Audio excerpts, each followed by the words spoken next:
You see, a job means truth. I have spoken in several fora to justify the statements made by Chief Dr. Wike. What did he say? He said, look, the first thing he said in that interview was that, look, I have said it that when the law speaks, Asawana will disappear. If we're a country that believes in the rule of law takes precedence over every other thing. So when the law speaks, every other power bows. That is obvious. You fault him on that. The second thing he said was that, look, in the Niger-Delta, the Ijaws do not constitute a majority.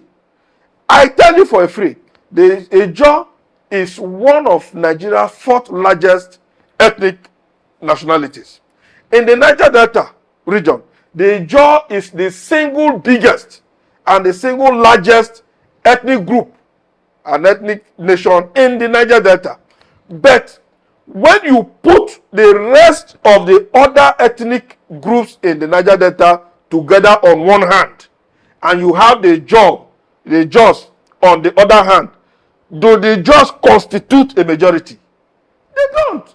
It's an obvious fact. And look, people should not present us a people as uneducated people or illiterate who cannot comprehend a simple, put together of words by Chief Dr. Wike. The man deliberately, and I picked that word, constitute.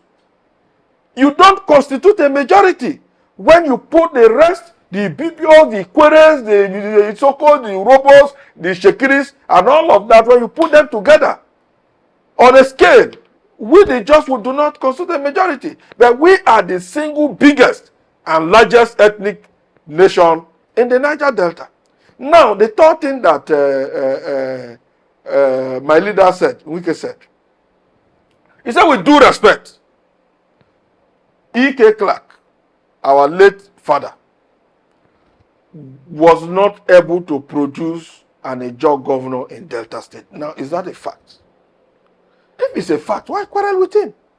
Ijaw means truth.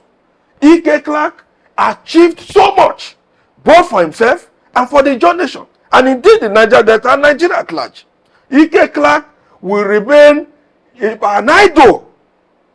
But amongst the many achievements, laurels, and all of that that our Papa has taken to the grave, making an Ijaw man governor in Delta State is not one of them.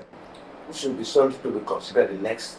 Exactly. Now, you can begin to have conversations around the fact that, look, E.K. Clark once upon a time gave so much to Delta State, to the Niger-Delta, to Nigeria.